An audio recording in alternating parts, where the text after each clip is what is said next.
Hello everyone, and welcome back to Wrestling with RahXephon, where I go over my thoughts on the series and generally kind of explore how I feel about it in the gap between its intentions and what it actually is. Now for this installment, we're going to look at the arena in which we wrestle with RahXephon, and that is the setting of the series. Now, while I have been open with my view that RahXephon is an enjoyable but deeply flawed production, one of the things that the series nails almost always is its setting. The physical settings and the accompanying original soundtrack do a lot of heavy lifting to both draw in viewers and keep them watching. While the lore of RahXephon isn't the clearest, best developed, or best told, in the sense of literal world building, that is the looks and designs of RahXephon, the series excels. Now when it comes to the setting, RahXephon takes place mostly on the island of Nirai Kanai, and to some extent Tokyo Jupiter and the Pacific Ocean in general. Starting with the first setting, Tokyo Jupiter is a seemingly very mundane world full of mundane people living mundane lives. It's tranquil, and for lack of a better word, boring.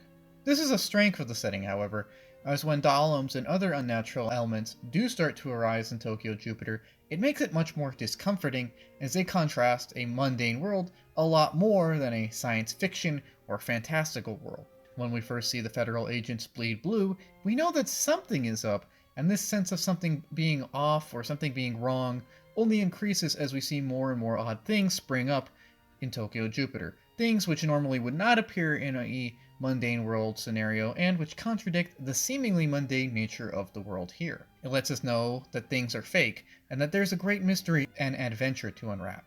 This climaxes when Ayato flees to Tokyo Jupiter and sees the wider world. As Tokyo Jupiter is cut off from the wider world, it serves as an insulating cradle from which we, the viewer, and Ayato, the protagonist, can now spring forth into a big, new world.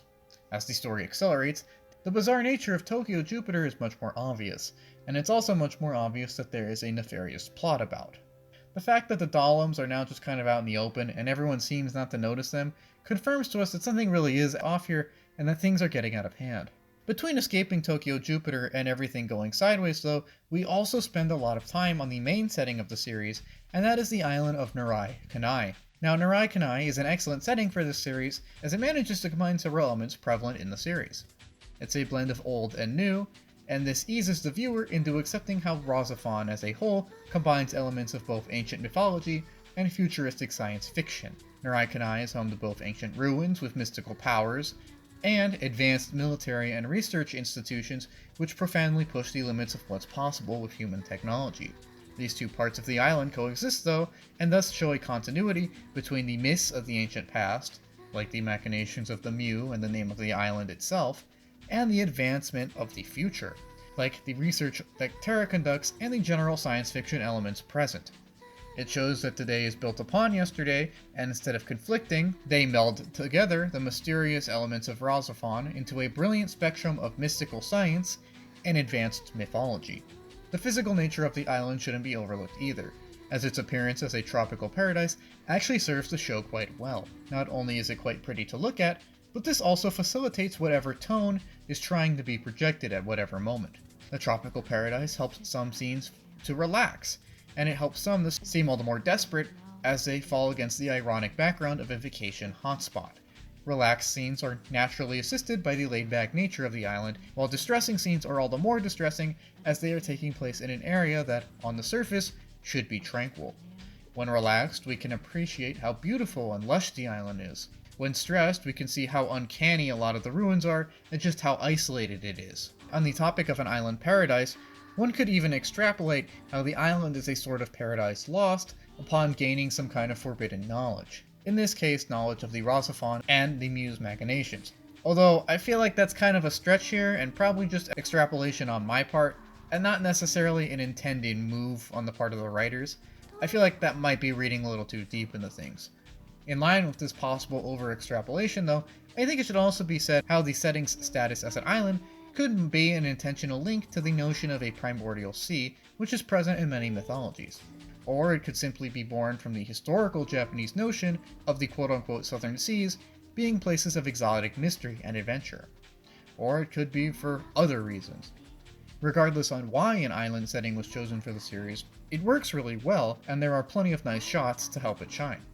A few other small visual quirks I want to briefly mention, because I don't know where else to talk about them, is that RahXephon will occasionally play around with the aspect ratio to create an air of either unease or cinematic finality. Sometimes, like for the final episode, it works really well. Sometimes, like in episode 11, oh, this is just kind of a dream episode, or this is a mind game episode, it doesn't really work, as it almost immediately cues us into the obvious plot point that this isn't actual reality and Ayato's having some kind of weird psychic vision or trip. Another visual quirk of the series that I picked up on was just how stylish everyone is. Many of the characters have many different outfits that they cycle throughout the series, and while this doesn't seem like a big thing, I do appreciate this, as to me at least, it shows that the animators were invested in their work and just took a little bit of time and effort to flesh it out just a little bit more, to show that they're appreciative of what they're working on, and that they really do want to make it their own and put the most effort possible into it. Something with the maximum amount of effort put into it is the original soundtrack. I cannot stress enough how good and how essential the OST is to this series. In fact, listening to the OST while typing the scripts for this retrospective may have been one of the most influential factors in me rewatching the series, and in turn liking it a lot more than I initially did. I have listened to parts of it almost every day for a month now, and have multiple songs stuck in my head, especially the credits theme of Yume no Tamago. The music ranges from lounge jazz to punk rock to complete avant-garde experimental sounds to classical to everything in between, and it's all very well produced, and its vast breadth of genres ensures that there's always something to fit any scene. From the very start of the series, in fact, the multifaceted nature of the opening song, Hemispheres, lets us know that RahXephon is a multifaceted show, as Hemispheres has 3 distinct parts. As we progress, we start to hear more lounge jazz, like Members Only, and this helps us settle into a rhythm of this new world. More sentimental moments can be strengthened by slower city pop pieces like Fate of Katoon, and more mysterious moments can be enhanced by experimental pieces like He Feels Uneasy. While not every song may be ideal according to your own individual taste, I think someone could find at least 1 or 2 pieces that is really good according to their own individual taste. And again, that just speaks to the variety present and the amount of effort that went into every single piece of the OST, of which there are many. The OST for this production is actually quite expansive. I want to stress how good the original soundtrack is, and how much respect I have for Ichiko Hashimoto, Mayaya Sakamoto, and just the rest of the musical team who overproduced the crap out of this. The soundtrack didn't need to be as good as it is. I've liked the OSTs of every series I have reviewed on this channel, but RahXephon's is simply in a league of its own. And while the idea of music being powerful is kind of half-baked in the universe, the power of music isn't really expanded upon even though it is a big element of the series, the actual music of the series, what we the audience hear, what is accompanying scenes, and what the OST is anything but half-baked. It's a very good, very well composed, very variety-rich collection of songs that just give the series so much personality and so much appeal. While RahXephon is capable of eliciting emotions on its own, the OST greatly facilitates this, and gives the series a lot more personality when it feels that perhaps the series isn't necessarily the most personality-driven one. In this way, the setting and OST of RahXephon greatly exemplify the best elements of the series, as they are a mostly successful and bold attempt to take many disparate elements and, through a great creative effort, meld them into an amazing new synthesis of art.